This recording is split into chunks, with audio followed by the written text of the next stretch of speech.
À chaque fois que la CIA a fait quelque chose d'horrible, ça a toujours été sur ordre du président. Mais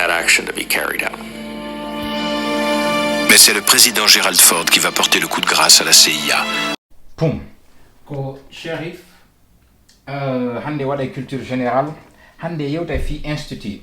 On institut mon de film ko institut déjà influence tout le destin futur adunam parce que kabere yo kabere changement waɗay ɗon noko gonon ɓeɗa way ɗon changement ji ɗin hara moƴƴa ko ɗi moƴƴaji non ɓuri ɗuɗude moƴƴude ɗin parce que si moƴƴi ko fi maɓɓe kamɓe ɓe moƴƴanayi enen yasiɓɓe hande wiye tun joni depuis 75 ans organisation à famille, une organisation déjà considérée comme le meilleur à famille de service renseignement au monde hande ko fiɓe wonɗen haalde fimu kono somi haala linde maɓɓe nde woɓɓera ni nomi jaade fimu ko James Bond non mi ɗay noon là on parle du CIA hande haala fi CIA déjà gila ɓe créa et nokkele kadi kaɓe rewi et comment on appelle et ko honɗum kadi ɓe change et aduna on ko tawata vraiment ko négatif pour nous et négatif aussi pour beaucoup du monde déjà négatif hay fi maɓɓe maɓɓe a faami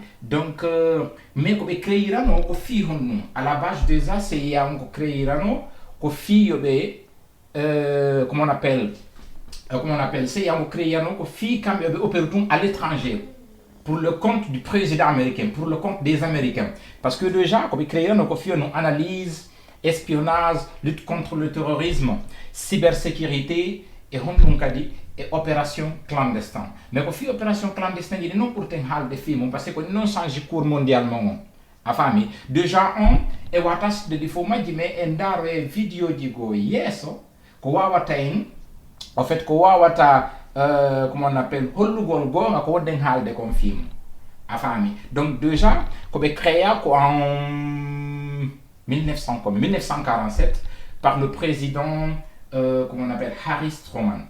Donc wana kango créé mo ko législation fait ka congrès mabbe fi créé goldum non ka vi me ko itama ko non créé après la deuxième guerre mondiale. Enfin mi joni hala joni par exemple le renversement du comment on appelle du gouvernement iranien en 1953 l'opération du Guatemala. En 1954, le nombreux projets déjà, comment on appelle, visant à renverser Fidel Castro. Enfin, il y a 638 tentatives de coup d'État. 638, t'imagines? C'est énorme. Patrick Lumumba en 1961. Au camp de Wallitibe, Jono sa milité que Johnny den halde fibe yimbe do déjà be wima à peu près ko be 22 000 mais c'est ya wima kambe wata yaltene nombre exactement parce que mo yanabe mais hide ngandi hande ils sont haray hibe oni plus de 200 000 personnes 200 000 agents afin des scientifiques des mécaniques des pasteurs des pilotes des analystes et puis di ko hewti ha lota ko ha honnu afami joni der non fo sa milité que déjà ko be recruter no et no kedi ko be recruter no hay pasteur be déjà ko hakken ko boni influent no ay wonde goddo hande no fuuta jalon en tant que CIA men nganda mo ay hala men kam mo joji dom himo analyse de mo yettude données jona banabe si tawi ko hunen tawata parce que be créer no ko fi comment défendre les États-Unis à l'étranger mais yaw no haabe buroy dum non parce que be naati joni orgol opération clandestine ji yon samedi kay Irak a famille ça milite que fi affaire on Fidel Castro ça milite que fi affaire hay Libye do on wiye tun ko français pentum a famille et puis di ko wawata de wawi de ça ali recherche ni ngaye me wata hejude vidéo goto t'as vu donc joni non hare wadi introduction mo en continue darugol do vidéo ji seeda fe yudi ko waweten relatude ko waweten décryptude seeda fi développer gol mamen on joni en dari day dum do Sont de l'attaque japonaise contre Pearl Harbor et décide de créer la CIA. C'est un camouflet pour le FBI et son puissant directeur. Andi déjà, hariko FBI on kadi faida occupé renseignement américain on.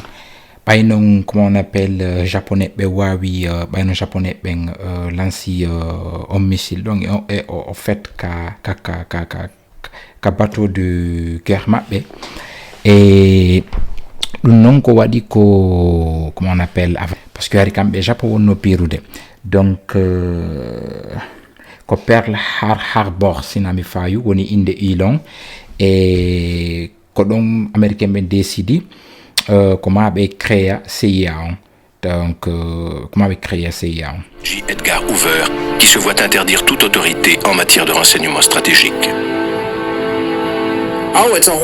C'est une histoire terrible qui a commencé dans les années 40. Harry Truman a dit à Edgar Hoover qu'il lui retirait la responsabilité de l'espionnage à l'étranger.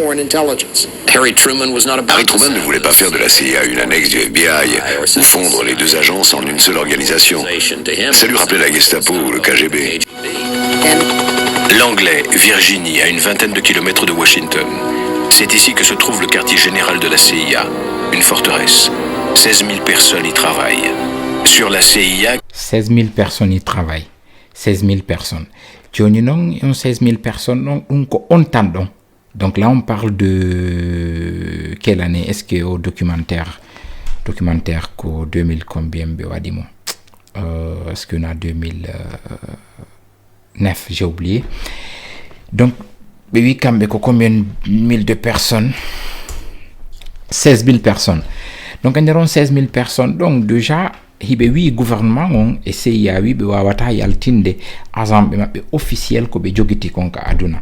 T'as vu, c'est impossible be yaltina non parce que haray déjà be hebi kadi agence di kadi agence du comment on appelle on secret di e lady comme le Mossad déjà exemple men jonu de ben donc haray sa yaltini exactement ben no wawa andude kadi déjà au niveau ko combien de personnes jogida. T'as vu et nous non nafatama parce que en fait ko secret wonda yaltinande di agence di pays. T'as vu donc 16 oui donc non 16 donc hande ka fiondi don c'est à peu près 22 000 à peu près 22 000 oui mais 22 000 agents 22 000 agents mais on agent non kadi ngaray c'est en fait ce n'est pas seulement des agents genre comment on appelle des soldats en général. Nous dit médecin, nous dit scientifique, nous dit ta vie, nous dit on begol de cabiroji, nous dit en fait il y a des pilotes. Donc on a agent de terrain tout. T'as vu? Mais même pour moi ça l'indique que l'enhande muette c'est il y a plus de 50 000 agents. Ben oui. Eh ben oui. Avant Amica. CIA qui est dispensé de révéler son budget, son organigramme, les noms, les personnalités, les fonctions, les salaires et le nombre de personnes employées. Les chiffres les plus fantaisistes circulent. On sait que ses effectifs sont passés de 35 personnes à sa création à près de 100 000 aujourd'hui. 35 à plus de 100 000 aujourd'hui. Donc, on 22 000 qu'on a parlé de nos films, on a le documentaire qui est fait vraiment. Wadado et fi CIA. Documentaire, on prend à peu près 1 heure de temps. Faïda, directeur, ou ben fop fait on doit hande golle be CIA ou bien sous-directeur, mais faut ebe interviewama et au documentaire là. Donc mine déjà eu 50 000. Donc pourquoi pas John 200 000 déjà en général. T'as vu? Pourquoi pas 200 000? Aïka foula ma got no to. Président des États-Unis, mais l'agence allait très vite lui échapper et devenir le seul service chargé de mener des activités spéciales clandestines et des opérations subversives à l'étranger. Les statuts de la CIA à sa création étaient pourtant clairs.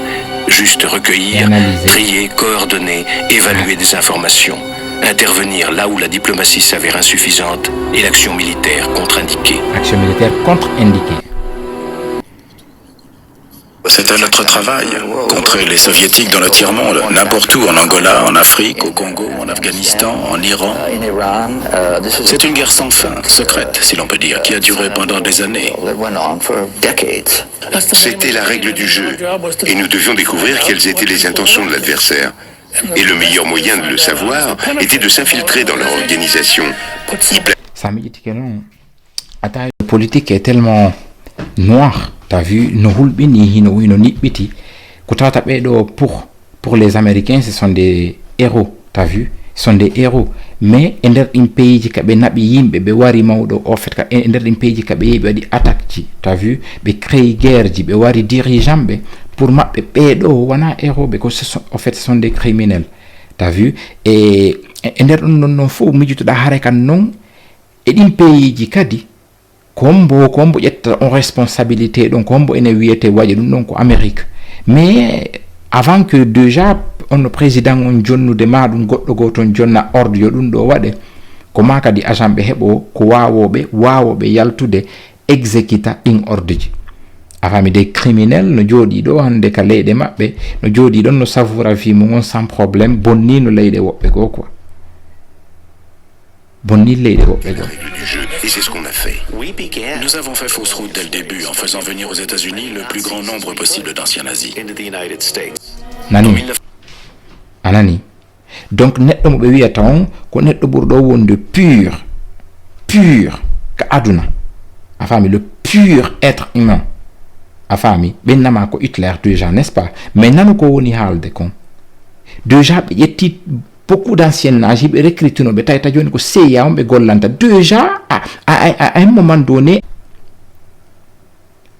T'as vu l'hypocrisie? Parce que déjà, en fait, c'est comme de film, c'est comme le terrorisme.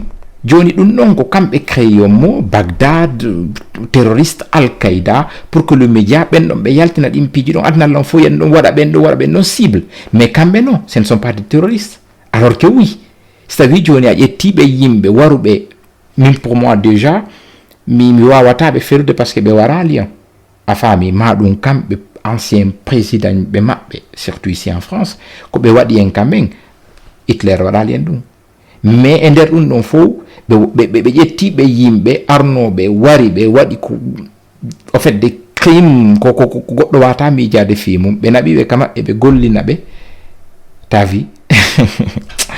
Life, man. En 1943, Allen Dulles, futur directeur de la CIA, s'était rendu en Suisse pour entamer des négociations secrètes avec les dignitaires nazis. Des contacts avaient été pris avec le général Reinhard Gehlen, responsable des services secrets hitlériens, Otto von Bolschwing, le bras droit d'Eichmann, et Klaus Barbie. Tous criminels de guerre, ils seront employés par la CIA dès la capitulation. Avocat réputé de Wall Street, Allen Dulles avait pour principal client le groupe pétrolier Standard Oil, une des rares compagnies qui avait continué à faire des affaires avec les nazis pendant la guerre. Si bien que l'Amérique s'est littéralement infectée de nazis juste après la Deuxième Guerre mondiale. C'était le prix à payer pour récupérer les cerveaux allemands. T'as vu Et déjà, on a vu des films, la plupart du temps, les films, ça reflète la vie elle-même. Parce que, au fait, film ji ça y est, la plupart du temps, film ji non, mais la plupart, enfin, mais anti-gaï, CIA, tout le monde le sait. Oui, ça y est, en fait, c'est la fois là, on est en de CIA, quoi, il y a pose la candidature maon avec ça bendara diplôme du mading au fait bendara au fait vraiment comment on appelle déjà hay wobbe go no wi o hay fait et comment on appelle ça même j'ai oublié polygraphe et joni non e der dum non ça me jitike kambe do ko ben recruter de ben ancien nazi be ko marbe hakkille mabbe ben ko fiyo ben aru wawa gollande be développer be piiji ko kambe be hewtali on niveau don taw. T'as vu? Donc, et deux gens qui ont des recrutements qui m'appellent dans l'université, ils m'ont dit la plupart du temps, pour marre de hackil. Vraiment, il peut être criminel. Il est né criminel. A femme, quand on me recrute, sans problème. On a une émotion, donc on a on arrière-pensée. Donc, pourquoi il l'a fait? T'as vu ce que je veux dire? Et on continue. Et ça fait la première erreur, mais Fernandez. Ce fut la première erreur.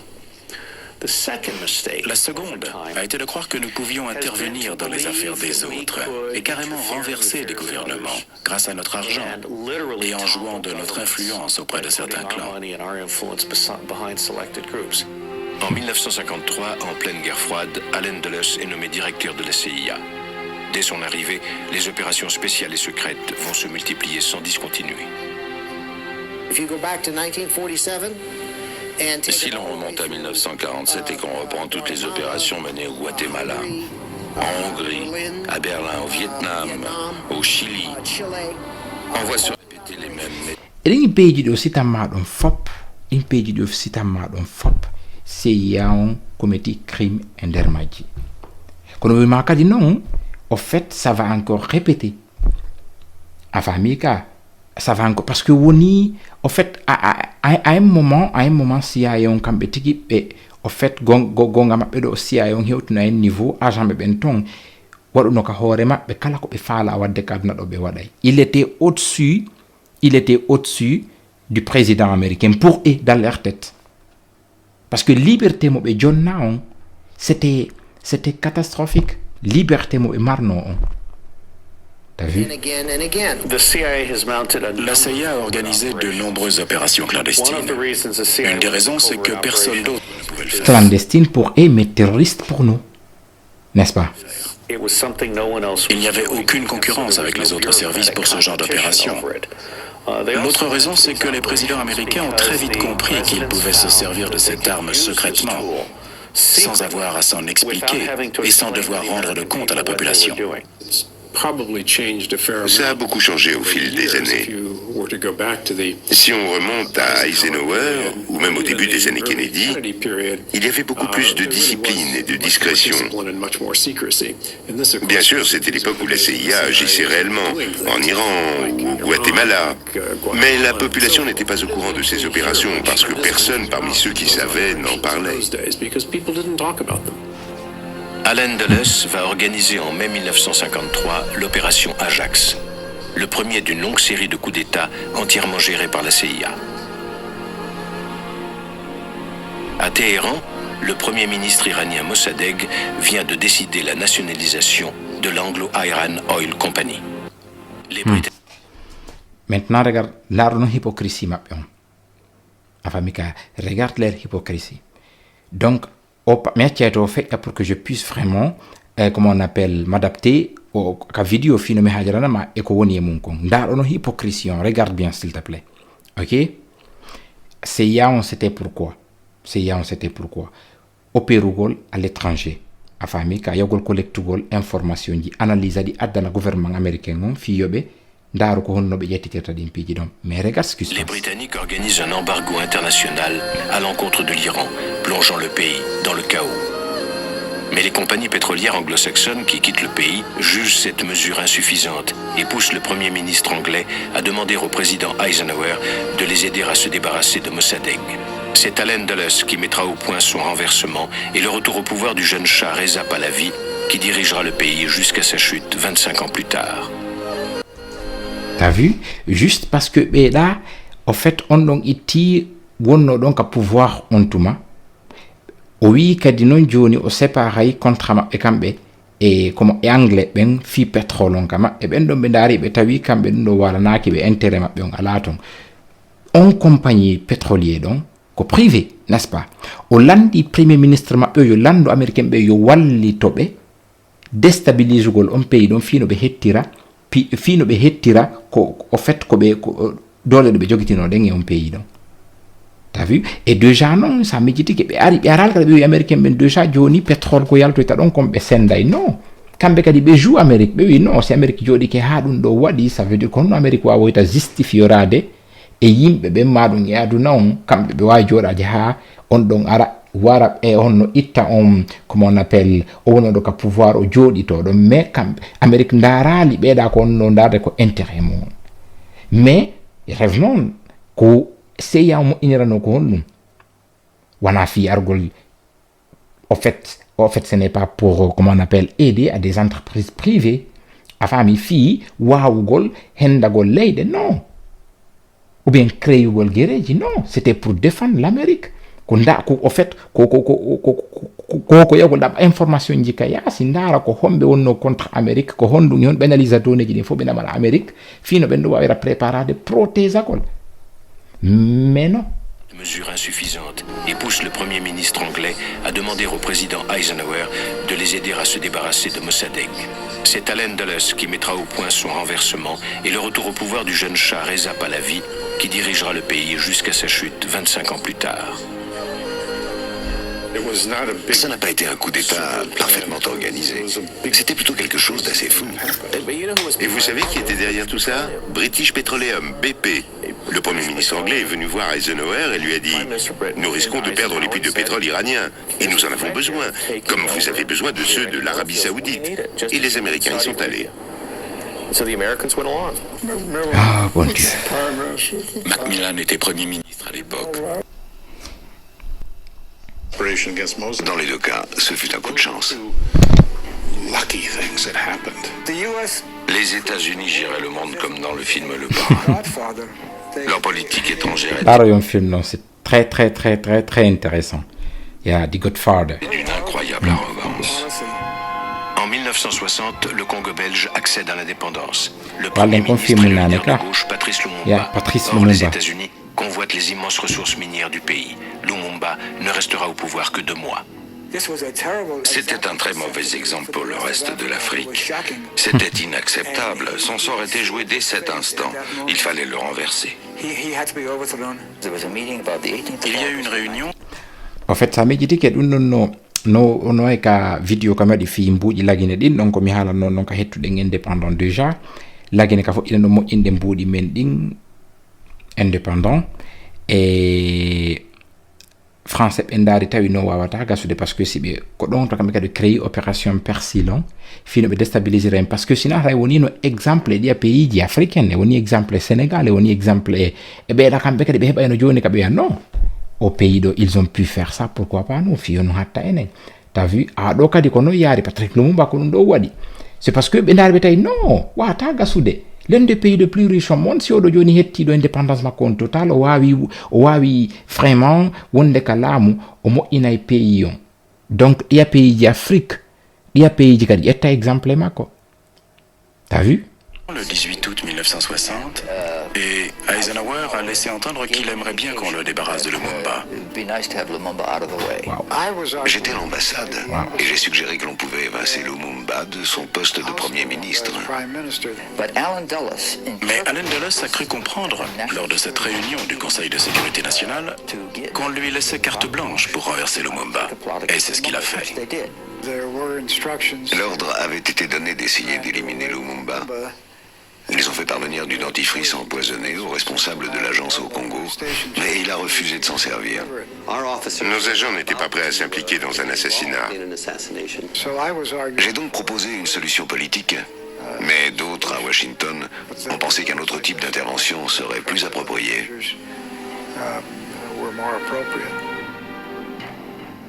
Allen Dulles avait ordonné l'assassinat de Lumumba. C'est en fait mi yewtiɗi pi ɗum ɗo yewtude ɗo hunde ko tawata le au fait miɗo hino wonude tellement et en ça en fait ça se développe en moi tellement que des fois je n'arrive même pas à me retenir.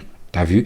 Parce que ça me dit que ça yiɗi piji ɗo ɓeɗo hande ɓe jooɗi ɓaɗe documentaire sur ça, documentaire a faami ka adna Allah on fop no renti parce que ça ndaari vidéo ji ɗin ils ont des millions de vues mais goɗɗo watawi poursuivre parce que c'est les États-Unis. Alors que maintenant il y a des preuves qu'on andira himɓe commettit une crime qui à l'étranger. Mais on ne peut rien faire. C'est l'Amérique. Mais pourquoi qu'on ronkirta añude ɓe yimɓe? On ronkirta añude ɓe yimɓe. Donc koko fi ɗum woni waɗande o ɗi mawɗo ɗi vidéo jam pas juste pour être connu ou bien pour de l'argent ou bien autre chose. Oui, mboɗɗinoto nden non différent temps. Mais c'est parce que aussi il faut hande enen tigi yimɓe men ɓe wawa yiwde réalité oui ɓe réalité maɓɓe ngoye réflecta en Fouta Djallon mais il faut inspirer yimɓe men ɓen il faut jama on valorise hoore mum to parce que ɗo taw ko Amérique taw ɓe waɗi yeeso donc enen kadi il faut qu'on soit vraiment ɓaynami fenanima communautaire enen taw ko woni wo ko enen a faami ka ko woni wo taw enen waɗanen taw hoore men moƴƴinen ka men ɓanten ka men o comment on appelle townen ka men towne yimɓe men ɓen a faami oui en hewtata ko e niveau maɓɓe on ɗum c'est impossible ɗum ta goɗɗo hay jooɗo ɗum anno fiiɗin piiji ɗo mais sa yiɗi réalité ji ɗo a taway wata jooɗo e leyɗe yimɓe tun e maɗum e dogangol yimɓe tun mawɗo en exemple si goɗɗo waɗi ɗo e leyɗe goo en fof mi yimmoto e postugol ɗum e poco selen ɓe yimɓe mawɗo doganen ka men parce que on peut pas on wawata frère ko postuɗa ɗo fi wiwgol ɗum ɗo génocide ji ɗo e ɗo on peut rien faire de ça rien du tout on peut rien changer mais chez nous on peut changer là-bas Fouta Djallon ɗe wawi change de ɗon allez on continue. En 1975, une commission d'enquête parlementaire conclura que le président Eisenhower avait donné son accord. Le général Mobutu, qui s'était emparé du pouvoir, fit exécuter Lumumba d'une balle dans la tête avant de faire dissoudre son corps dans un bain d'acide. Frank Carlucci, futur sous-directeur de la CIA, était en poste au Congo lors du coup d'État. On m'a accusé d'être responsable de l'assassinat de Lumumba. C'est totalement absurde, évidemment. L'idée qu'un jeune officier des affaires étrangères puisse donner le feu vert à l'assassinat d'un premier ministre est tout simplement stupide. Il a réussi à s'échapper de sa prison et gens au FBI, à la CIA, dans l'armée, au Pentagone, gardent le secret sur l'assassinat de Kennedy. La vérité, c'est que l'assassinat de Kennedy reste le plus grand secret de l'Amérique. Nous ne savons vraiment pas ce qui s'est passé. Quelques mois. Déjà, ça me dit que tellement que mari dole hande no wodi hunde adnalon fo kambe américain be hibe andi ko CIA on wadi dum don ko woni halde fi mum kon mais berema be wawali comme on appelle enquête ji mabbe din abouti sali e yaltingon kan gonga don afamika mais si goddo wawi mijiti yo goddo warude président des États-Unis d'Amérique kon woni wawata wadde ka pays étranger honno woni o wawata wadude mijito tum c'est profond en fait dum non fu non ko parce que o falano duytude dole CIA o falano duytude dole mabbe den déjà au limogi l'actuel on tuma afami comment on appelle on directeur de la CIA donc andi ko don wonno fuddorde ha o yahle. Mais il ne pouvait pas, mais Marie Dole. Quelques mois après l'assassinat de Kennedy, Lyndon Johnson avait remis en question le plan de retrait des conseillers militaires américains du Vietnam, envisagé par le président disparu. À un général impatient, il avait déclaré « Faites-moi élire, et vous l'aurez, votre fichue guerre ». Nous étions plutôt sceptiques tout au long de la guerre du Vietnam sur la possibilité de gagner une guerre de guérilla contre le Nord. Tant que ce dernier restait un sanctuaire. En août 64, la CIA monte une fausse attaque nord-vietnamienne contre un navire de guerre américain dans le golfe du Tonkin.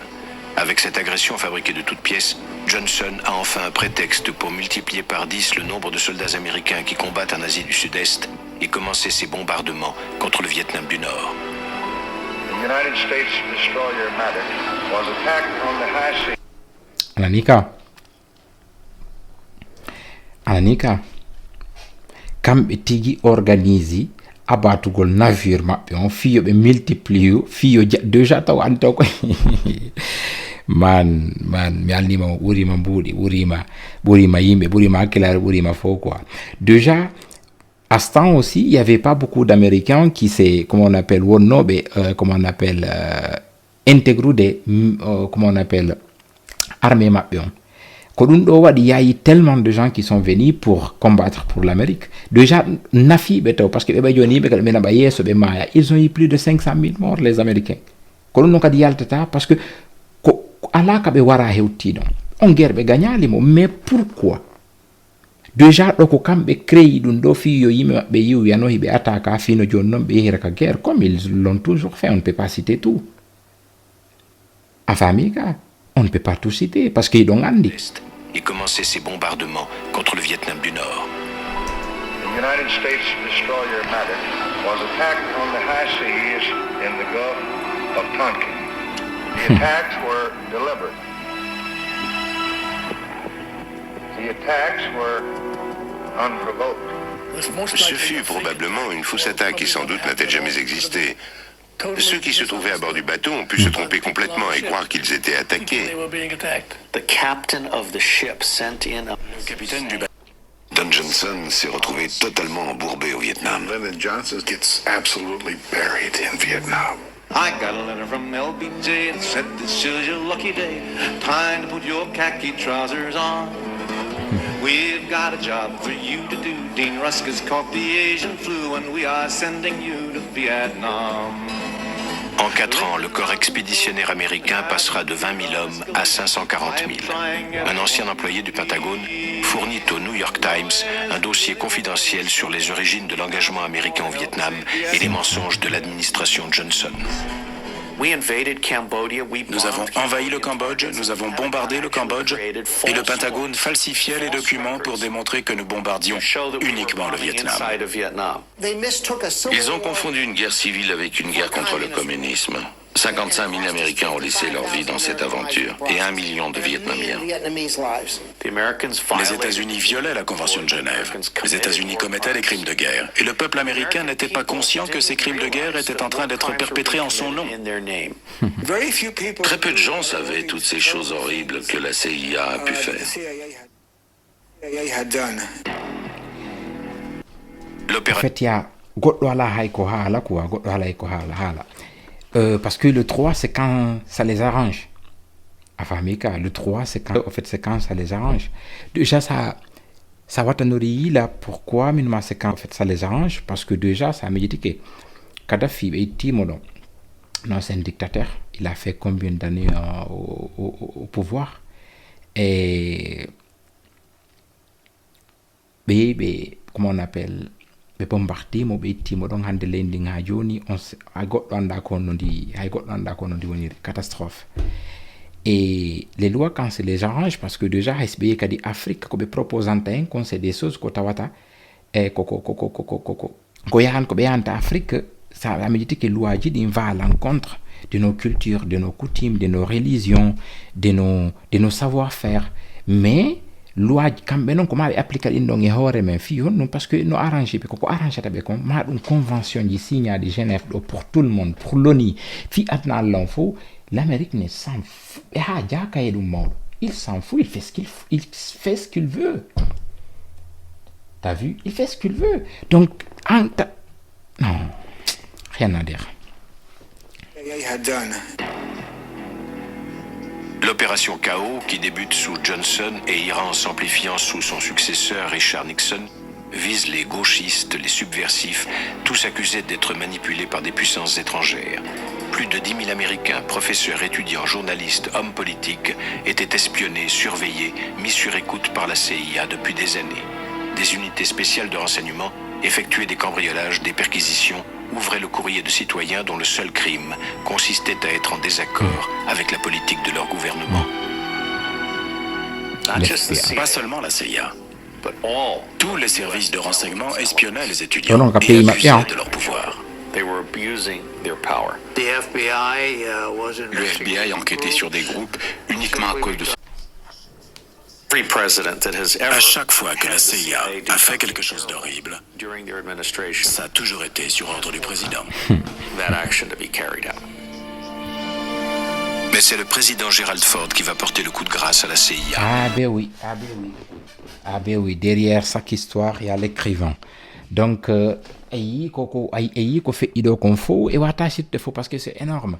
Mais déjà, Wodi président jo démissionne do o démissionne tay joni mars jiding et pression yaltini tellement de gongaji himo wiato yo comment on appelle yo c'est ya un signe do wiugol ko bonno kon déjà kon dalde kon fi élève ben do ko bonno kon surveiller de élève ben e yimbe buyta wata ben do wona accord e ko gouvernement woni wadde kom e ko be nato no kon kadi ka Pentagone sinami fayu be nato no ka Pentagone 3 ans de CIA ko président on tigi est-ce que 4 ordre no be yawgol tom fi spionnugol comme on appelle démocrate be ben dum non fo yalti mais yalti e hoore makko janiti non e hoore makko CIA on jabali wiwde ko kanyum parce que ko président on dum be CIA wino ko kambe dum non wono be duytude kadi dole den t'as vu donc merci ndargol vidéo on harawi golle men ende wadden do donc so tawi no joni don faala siga di documentaire jido do way ko mantude do way lam haalande ka konno ka commentaire di halana yo lanka di haray ko hon vidéo ji 60 ton lang e der ide janni kan be to ide ji mon din déjà de way continue de M600 de way continue de et non MI6 et comment on appelle l'ONU FBI ka fa do way haalude et donc pour le commentaire ben ko ben jetto ten projet mom wadem mo kadi documentaire hare ko Chérif haray lang fala yon abono ka page men wawen vraiment bantude comment on appelle, Lady Mendinkadi à travers, comment on appelle, à travers ses documentaires. Mais il dit rien qu'à dire. Allez, pour bon,